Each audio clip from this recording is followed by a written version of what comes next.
Details చూస్తే మంత్రి లోకేష్ ను ఇప్పాల రవీంద్రారెడ్డి కలవడంపై సోషల్ మీడియాలో రచ్చ జరుగుతోంది. గతంలో చంద్రబాబు, లోకేష్ ఇతర టీడీపీ నేతలపై అసభ్యకరమైన పోస్టులు పెట్టిన ఇప్పాల రవీంద్రారెడ్డి లోకేష్ ను కలిసేందుకు ఎలా అనుమతిచ్చారని టీడీపీ నేతలు ఫైర్ అవుతున్నారు.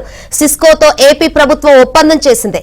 ఈ సందర్భంగా సిస్కో టెరిటరీ అకౌంటర్ మేనేజర్ గా ఇప్పాల రవీంద్రారెడ్డి హాజరయ్యారు. ఈ సందర్భంగా ఇప్పాల రవీంద్రారెడ్డికి ఎలా అనుమతిచ్చారని టీడీపీ నేతలు నిలదీస్తున్నారు. కాగా ఈ ఘటనపై మంత్రి లోకేష్ సీరియస్ అయ్యారు. వెంటనే చర్యలు తీసుకోవాలని ఆదేశించారు.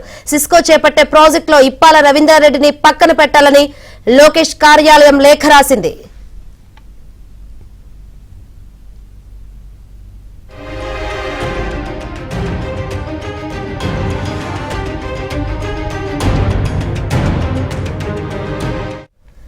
మంత్రి లోకేష్ ను ఇప్పాల రవీంద్రారెడ్డి కలవడంపై సోషల్ మీడియాలో రచ్చ జరుగుతుంది. ఇదే అంశానికి సంబంధించి మరిన్ని వివరాలు అందించేందుకు మా ఏపీ బ్యూరో చీఫ్ రామారావు సిద్ధంగా ఉన్నారు. రామారావు, శంకరి, సోషల్ మీడియాలో చంద్రబాబు నాయుడు, లోకేష్, ప్రస్తుత హోంమంత్రి వంగలపూడి అనిత, ఇతర టీడీపీ నేతలపై అసభ్యకర పోస్టులు పెట్టిన ఇప్పాల రవీంద్రారెడ్డి లోకేష్ ను కలవటంపై సోషల్ మీడియాలో రచ్చ ప్రారంభమైంది. సిస్కోతో ఆంధ్రప్రదేశ్ స్కిల్ డెవలప్మెంట్ కార్పొరేషన్ ఈ రోజు ఉదయం లోకేష్ సమక్షంలో ఒక ఒప్పందాన్ని కుదుర్చుకుంది.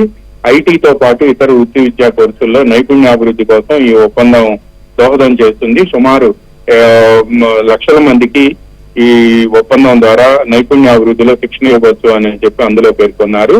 అయితే ఈ ఎంఓయూ మొత్తాన్ని కూడా ఇప్పాల రవీంద్రారెడ్డి కోఆర్డినేట్ చేసిన వైనం తెలుసుకొని టీడీపీ నేతలు కంగుతిన్నారు. రవీంద్రారెడ్డి హాజరుపై ఆ తర్వాత సోషల్ మీడియాలో టీడీపీ నేతలు విరుచుకుపట్టడం ప్రారంభించారు. పైగా గతంలో రవీంద్రారెడ్డి పెట్టిన వల్గర్ పోస్టులను కూడా సోషల్ మీడియాలో టీడీపీ నేతలు వైరల్ చేస్తున్నారు.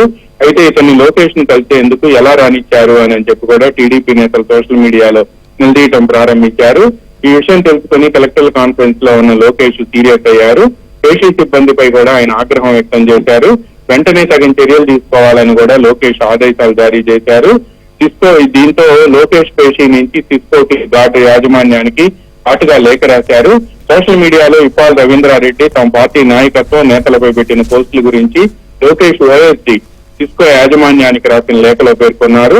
భవిష్యత్తులో ఆంధ్రప్రదేశ్ ప్రభుత్వంతో సిస్కో చేపట్టే ప్రాజెక్టు వ్యవహారంలో ఇప్పాల రవీంద్రారెడ్డిని పక్కన పెట్టాలి అని కూడా లోకేష్ ఓఎస్డీ కోరారు. నిర్మాణాత్మక నిష్పాక్షిక సంబంధాలకి ఇది దోహదం చేస్తుంది అని కూడా అందులో పేర్కొన్నారు. తాము రాసిన మెయిల్ పై కూడా వెంటనే రెస్పాండ్ అవ్వాలి అని కూడా సిస్కో యాజమాన్యాన్ని లోకేష్ పేషీ కోరారు.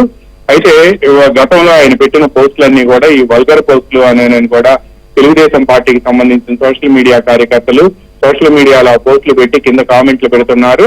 ఇటువంటి పోస్టులు పెట్టిన వ్యక్తిని లోకేష్ ను కలవటానికి వచ్చే సమయంలో ఎందుకు రానిచ్చారు అని కూడా పేషీ సిబ్బందిపై కూడా సోషల్ మీడియా కార్యకర్తలు ఆగ్రహం వ్యక్తం చేస్తున్నారు. సహజంగా ముఖ్యమంత్రి చంద్రబాబు నాయుడుతో పాటు ఆ ప్రభుత్వంలో అత్యంత కీలకంగా వ్యవహరిస్తున్న మంత్రి నారా లోకేష్ ని కలిసే సమయంలో ఎవరెవరు వస్తున్నారు, వాళ్ళ బ్యాక్ హిస్టరీ ఏంటి అనేది కూడా తెలుసుకోవాల్సిన అవసరం ఉందా లేదా అనేది కూడా నిలదీస్తున్నారు. అయితే ఈ విషయం తెలుసుకున్న లోకేష్ సీరియస్ అయ్యారు. పేషీ సిబ్బందిపై కూడా ఆగ్రహం వ్యక్తం చేయడమే కాకుండా ఇటువంటి వ్యక్తులు వచ్చినప్పుడు వాళ్ళ పూర్వ చరిత్ర ఏంటో తెలుసుకోవాల్సిన అవసరం లేదా అని కూడా నిలదీశారు. ఇప్పాల రవీంద్రారెడ్డి సిస్కోకి ఇప్పుడు టెరిటరీ అకౌంట్స్ మేనేజర్ గా పనిచేస్తున్నారు. 5 రాష్ట్రాలకి ఆయన టెరిటరీ అకౌంట్స్ మేనేజర్ గా పనిచేస్తున్నారని చెప్తున్నారు. అతనికి ఇప్పుడు వైసీపీతో సంబంధం లేదని చెబుతున్నప్పటికీ గతంలో పెట్టిన పోస్టుల గురించి ఇప్పుడు వాటన్నిటినీ కూడా బయటికి తీసి టీడీపీ కార్యకర్తలు చేసిన తప్పు సంబంధం లేదు అంటే సరిపోతుందా అని కూడా టీడీపీ కార్యకర్తలు ప్రశ్నిస్తుండటంతో లోకేష్ పేషి వెంటనే రియాక్ట్ అవడమే కాకుండా సిస్కో యాజమాన్యానికి కూడా లోకేష్ ఓఎస్డీ ఘాటుగా లేఖ రాశారు. Shankari, right, thank you Ramarao.